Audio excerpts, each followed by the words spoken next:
If you want to write stories your readers will love, there are 3 things you need to do. Understand storytelling principles, see how other writers have applied those principles, and then use them in your own work. Here on the Story Nerd podcast, our goal is to demystify story theory. We'll help you with the first 2 steps so that you can get started with the third. My name is Valerie Francis. I'm a writer and a story editor, and I teach women who are writing in all genres how stories work so they can finish their books faster and without frustration. And I'm Melanie Hill, writer, editor, and poet, and I help writers identify and solve their story problems. On today's episode, Melanie pitched Mission Impossible Rogue Nation so that we can study turning points. This 2015 film was written and directed by Christopher McQuarrie. Of course, there's going to be spoilers because we can't talk about the movie without talking about the movie. And we would love it if you could help other writers find our show by leaving a rating and review. It's really easy. For Apple Podcast listeners, all you have to do is go to the show's landing page on your phone, just scroll to the bottom and click the 5 stars. It is that simple. Okay, Melanie, Mission Impossible Rogue Nation. What have you got for us this week? All right, so I am studying turning points. Oh, I got mixed up there. I'm studying turning points this season. And the theory behind my area of study is quite simple, right? The turning point is the final progressive complication that forces a character to make an irreversible decision. And as I mentioned last week, there are 2 types of turning points. The first is caused by character action, and the second is due to revelation. So one is action-based and one is information-based. And both of these types are in this movie quite frequently, right? Now, this is a slick movie, yes, and there are many action scenes, but it's also a good example of most of the story principles that we have discussed on the podcast. The inciting incident is clear and early. The objects of desire for the IMF and the syndicate are stated up front and they oppose one another, which creates tension and conflict. The stakes are clear by the 8th minute. You understand what's at stake. The antagonist drives the middle build. Each scene is full of progressive complications that makes Ethan's life a whole lot more difficult than what he wanted it to be. The complications occur at the right key moments and they are unexpected, and there is spectacle. But that is what you expect from a Mission Impossible movie, right? Now, in my opinion, Ghost Protocol and Rogue Nation are the 2 best Mission Impossible movies. And like The Bourne Identity, which we studied in Season 3, Episode 2, this movie is a masterclass in structuring sequences. So the progressive complications and the turning points in Rogue Nation are tight and precise, and that is why I chose it for this week's episode. Now, while Tom Cruise is obviously the star of Mission Impossible movies, he didn't write the movie, and in fact, Ghost Protocol and Rogue Nation, and I do believe the subsequent ones after this or the sequels to these, were written by the same person, although these are still my 2 favourite ones, I think. Now, while the movie itself is not subtle and the dialogue is overt and obvious, don't be fooled, right? There is an excellent application of craft, and I'll try and point these out as it relates to turning points as I go through and do my analysis. And if you don't believe me, go and listen to one of our What Went Wrong episodes and compare, because those What Went Wrong episodes exemplify what happens if craft is not applied very well in action stories, right? And it becomes really obvious when you do compare the 2. All right, so let's look at the turning point in the opening scene. Now, I'll call this the package on the plane scene, right? The progressive complications are easy to identify and can be summarized as where's Ethan, the plane is moving, and open the door. And so there's a mix of these in terms of progressive complications in this scene. So that's really what they are. Now, once Ethan is in the cargo hold of the aircraft and he nearly flies out the ramp door but stops himself, he sees the package, which is a pallet of biohazard containers.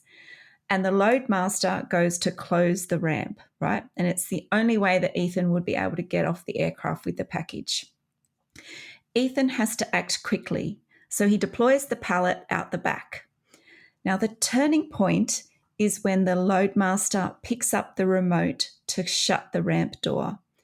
The crisis question is whether Ethan can stay on board or jettison the pallet. The climax is he straps himself to the pallet and deploys the load. Now, here's some craft points for you. The turning point, crisis, and climax are beats within this scene, and they follow in very quick succession. And that's important in an action story like Mission Impossible because it builds tension and it keeps the pacing really fast. And the result of this is that it creates excitement.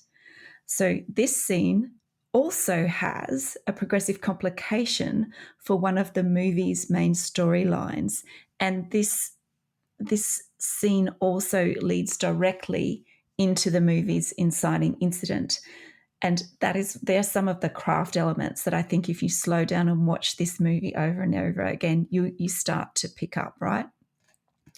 Now, I've identified all the 8 sequences in this movie and I've given them names, but I won't refer to them because I don't need to use them all to highlight where the turning point is. All right, so like I said, I've just covered off on the opening scene, and now I'm going to drill down into the turning point of the scenes in the opera house sequence, right? So I'm going to look at this sequence. And we'll see a few interesting things as we go along and look at this. Now, the object of desire for this sequence is set up very quickly, right? Ethan tells Benji that he wants to find Lane, who runs the syndicate, at the opera. And then Ethan explains the plan to Benji. They need to find Lane, tag him, and then Ethan is going to follow him. Now, this is related to the story object of desire, but Ethan also wants other things that aren't stated, but they are evident because of his actions. So he doesn't want to let the CIA know where he is. He's in hiding. And he doesn't want Benji's involvement in this opera house plan that he's got to be discovered because it would put Benji at risk.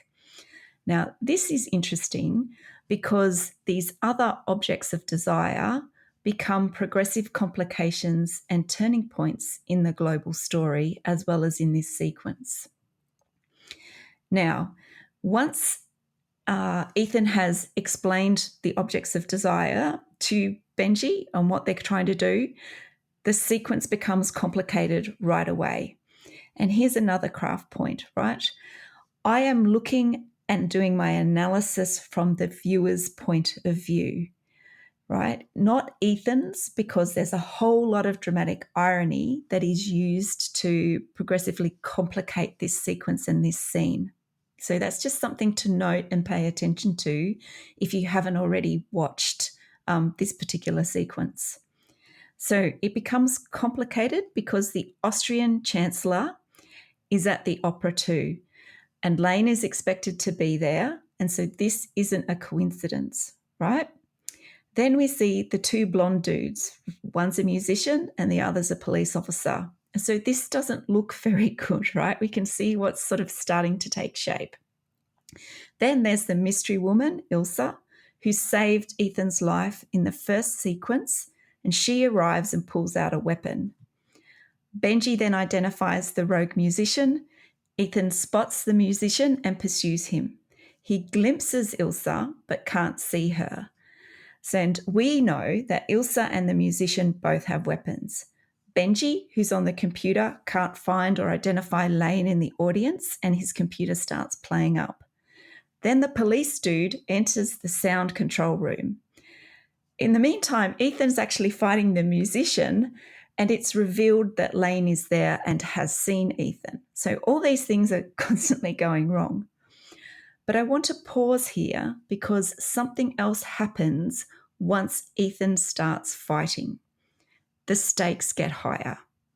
So at the start of this sequence, Ethan went from the CIA threatening to hunt him down. And now that's a remote threat, and Ethan has already proven that he can be one step ahead of them.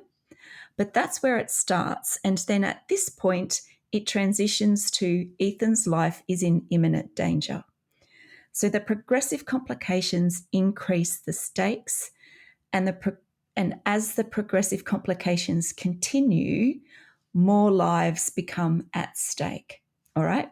So let's keep going. Ethan kills the musician, gets the flute gun, spots the policeman in the booth who is aiming a gun at the Chancellor. At the same time, he sees Ilsa, and she's aiming her rifle at the Chancellor too. So let's pause here, because this is the scene's turning point, because now Ethan has to make a choice. Which one does he shoot if both are aiming at the Chancellor? And it is set up to be an almost impossible decision. But it's also an action turning point, right? So the actions of the other characters have forced Ethan into this position where he has to make a choice. So the stakes have risen, time is running out, there's another object of desire added to Ethan's list, right, which is to stop the assassination of the Chancellor. So now we have a progressive complication or progressive complications creating more objects of desire and raising the stakes, which are resulting in a near impossible decision for Ethan. Like this is really fascinating stuff. Now, Ethan does the unexpected. He shoots a warning shot at the Chancellor, but in doing so, he sets off a chain reaction for the rest of the sequence that complicates Ethan's situation even more, because the CIA will now work out where he is, and they'll work out that Benji's involved. So go back and remember those objects of desire that I mentioned at the start of this sequence. Now, that is that particular scene. So I'm going to zip forward now to the point where the Chancellor has actually been killed in a car bomb, and Ethan, Ilsa, and Benji are in a car escaping from the opera house, but are being fired at and followed by the syndicate, right? So the syndicate are in hot pursuit. And now we get to the turning point of the sequence. Now remember that Ethan wants to find and follow Lane, and Ilsa could help him because she's in the syndicate, but she tells him he has to let her go. Now, this is a revelatory turning point because of what Ilsa says about the syndicate and her deep cover, because she's actually an MI6 agent. Now, the crisis is that Ethan can take her and put her life in greater danger, or he can let her go and hope that she leads him to the syndicate later on. Now, the climax of the sequence is that Ethan doesn't stop Ilsa from jumping out of the car. So you can see how tight this movie is when you actually watch this from a sequence point of view. In the movie, each of the 8 sequences clearly link to Ethan's overarching object of desire. And each progressive complication at the scene and sequence level either leads Ethan closer to death or further away from stopping the syndicate. And when I say death, I don't just mean Ethan's death. I mean the death of his friends and also the innocent people who are caught up in the chaos that the syndicate generate. So the turning points in action movies happen quickly. The scenes follow a clear cause and effect pattern organized at the sequence level, linking to the overall story and then driving to the climax. Now, Rogue Nation was a good movie for my area of study this week. And you can tell that I'm actually quite excited by that. But Valerie, how did you go with the villain's monologue in your field of study?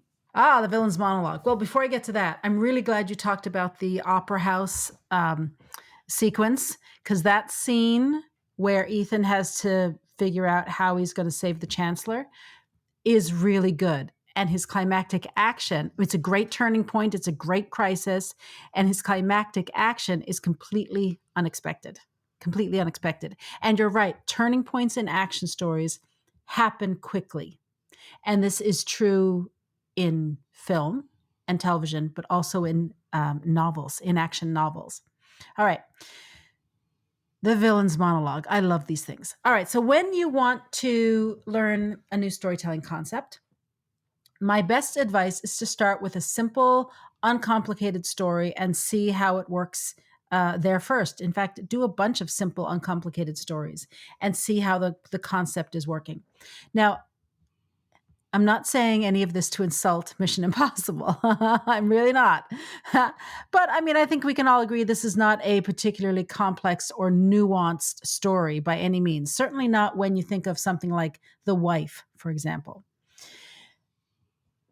And yes, the plot absolutely defies logic and relies heavily on movie magic. And you know what? That is okay. That is the whole point. This is just meant to have fun. And if you're going to pick the plot apart at that level, then you're not having any fun anymore and you've missed the point of Mission Impossible. Because this is designed to be a bit of fun and to get people out to the cinema, into the theater. That's what it's for. So they knew what they were building when they built it. It is pure entertainment. So even if you don't want to write an action story like this, even if in your heart of hearts, what you want to write is an intricate, multi-protagonist, multi-plot, highly nuanced narrative, still start with a story like Mission Impossible, something that's simple, that's kind of in your face with very bold lines drawn, just because it's easier. Pixar films also a really, really great thing to study, especially the early ones. Now, when I say this to adults, some people get a little insulted when I suggest studying a child's film or a film like Mission Impossible, Rogue Protocol, Rogue Nation, because they think, yeah, well, I'm writing something much more advanced than that. And that's great if that's what you want to write. I am not in any way trying to deter you. But let me give you an analogy. If you decided that you wanted to run a marathon, when your current fitness level is such that you cannot walk around the block, I'm here to tell you, you're not going to make it. You are going to keel over. If you have not ever watched a live marathon and have not seen people keel over in a marathon, I'm telling you, it is a sight to behold. It's actually kind of scary. It makes me very, very happy that there are so many paramedics on the sidelines of these marathons, because there are people who go into them without any training, without any idea about just how hard it is to run 42.2 kilometers, just how much training it requires. The same thing happens when you go into writing a complicated story, when you cannot yet masterfully execute the fundamentals. You're not going to reach your goal of finishing your book and publishing it and seeing it on the shelves in your local bookstore. You're going to conk out. You're going to keel over. All right. So Mission Impossible Rogue Nation has a lot of action scenes and sequences. Absolutely. In fact, most of the screen time is devoted to them. That's the point of these movies. That is Tom Cruise's brand. He has, to me, he's become a stuntman who occasionally does a bit of acting. So the movie is primarily spectacle. And as we record this, Mission Impossible: The Final Reckoning is in theaters. And my social media feed is absolutely full of promos for it. I cannot get away from it. So I didn't avoid it. I just started to watch some of the interviews, particularly with Christopher McQuarrie, the director and the writer of this particular film. In one interview, he talked a lot about this idea of spectacle and how much time and attention they devote to it. As I said, their goal is to get people out to cinemas, right? That's what they have designed this whole franchise to do. Fair enough. But that doesn't mean that they ignored the storytelling. because he talked a lot about that. He specifically called out the films in this franchise that didn't work so well. And when he and Tom Cruise sat down after the whole thing and did a postmortem and looked at the film and why it didn't get very high ticket sales or why it didn't get good reviews, in each case, what they discovered is that they had spent too much time focusing on the spectacle and not enough time focusing on the storytelling. And the storytelling suffered. And they didn't want to do that to their story because Tom Cruise said, like, no one's going to care about these stunts if they don't care about the characters. And he's 100% right there. So Rogue Nation is one of the films that did very well for the franchise. So it's no surprise that when you strip all the action stuff and all the spectacle, when you strip all that away, you've still got the bones of a story that is working. So all of that to say, let's finally get to the villain's monologue, which is my topic of study this season. There's a super clear example. However, they have changed it a bit. So just to recap the theory on this one, the villain's monologue exists to allow the villain to explain why he does what he does. Because if there's no reason, no good reason, no justification for his actions, then basically he's a bad guy for the sake of being a bad guy. And that is really boring. You're going to lose your audience really quickly, like super quickly. Ideally, your villain also has to have a point. Now, the audience doesn't have to agree with the villain's tactics. In fact, they probably won't. But in explaining the motivation behind the behavior, we, as the reader or viewer in this case, should be thinking, yeah, that kind of makes sense. I mean, that really is a problem. This isn't the solution, but that's definitely a problem. Now, the villain's monologue can occur at any point in the story, and it's usually delivered by the villain or, broadly speaking, the antagonist, and it can come as a monologue or in a dialogue. I mean, there's lots of flexibility with the villain's monologue and how you present it. I mean, that's really dealer's choice. So saying that, how does Rogue Nation handle it? Well, they do present the antagonist, Solomon Lane, as a good old-fashioned villain. And the monologue is indeed a monologue. So we've got a real villain and we've got a real monologue.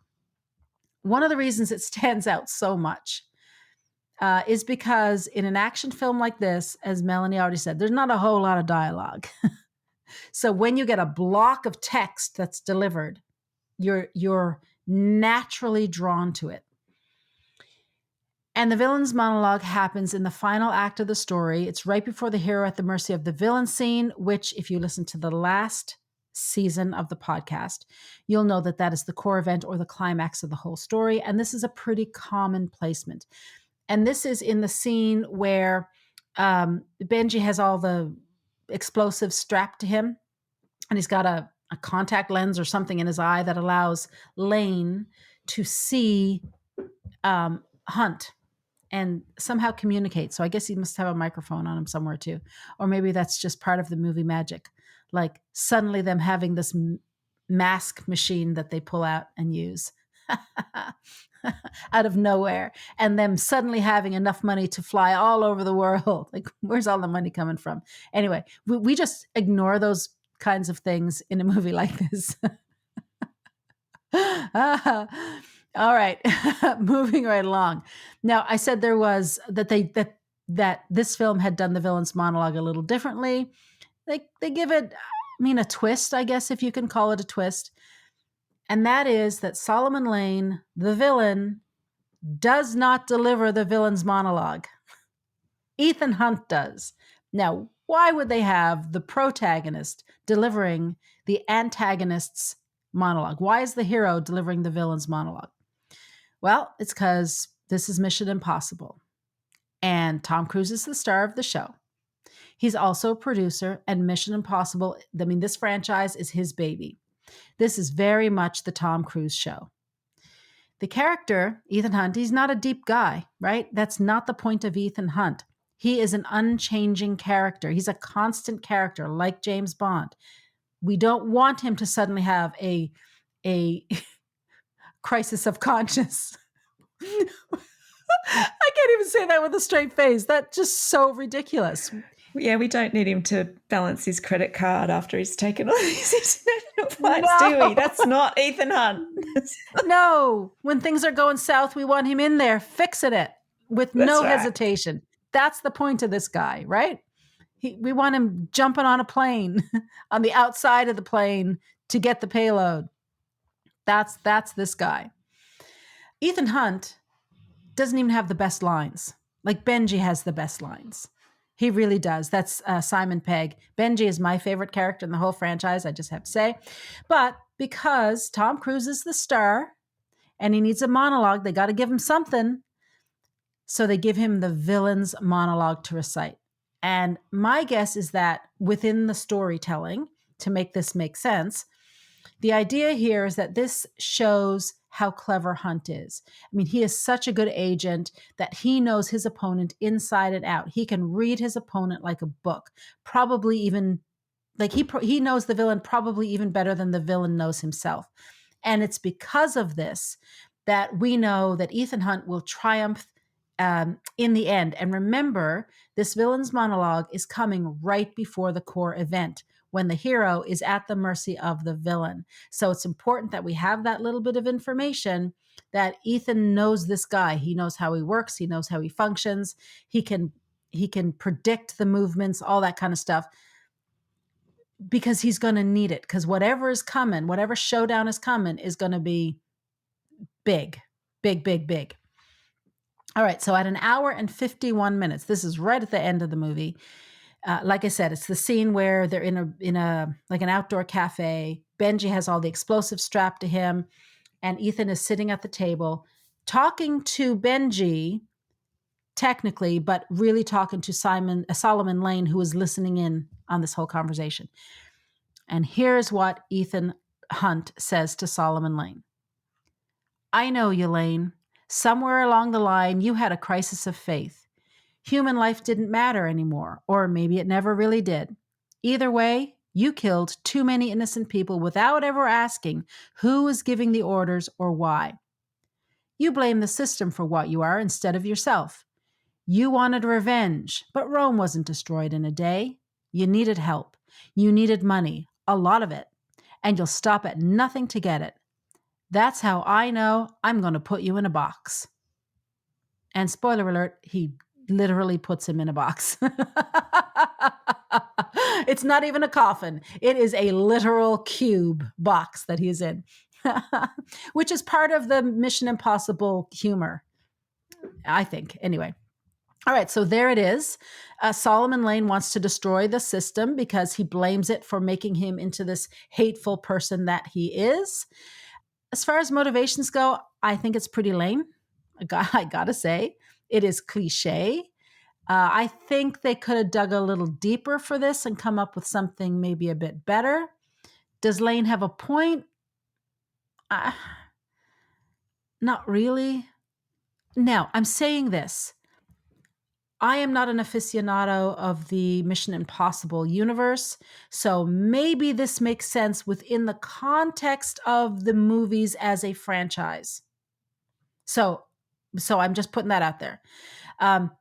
It gets the job done. It ticks the box of having a villain's monologue and of giving the viewer some sort of justification for why Lane is doing what he is doing. Personally, I think it's thin, but then again, this is not a deep movie. So maybe if they had made it a more nuanced or deeper or more substantive motivation, maybe it would have been out of balance with everything else that's going on in the story. So there it is. We can easily find it. I'm telling you, once you get the hang of these villain monologues, like you will never unsee them again. And if you don't have one in your novel, your antagonist is gonna he's gonna read funny to your reader. Your reader's not gonna understand why he or she is doing what they're doing. The reader, the audience needs to have some sort of reason for the behavior. If there is no reason for the behavior, then your antagonist is a bad guy for the sake of being a bad guy, and that will not wash with a modern audience, whether it's a viewer or reader. Anyway, that's all I have to say about that right now. Melanie, what is the action step for today? Well, the action step I think is pretty simple. So I want our listeners to practice finding the turning points in stories. Now, watch either Ghost Protocol or Rogue Nation and identify the turning points in each scene and sequence. And then, if you're up for it, watch Ghosted and compare the two. Alrighty, well, that wraps it up for this week. Join us again next week when we discuss The Mighty Ducks. To support the show, please leave us a rating and review and tell your writer friends about us. For access to writing templates and worksheets and more than 70 hours of training, subscribe to my Inner Circle by visiting valeriefrancis.ca/Inner Circle.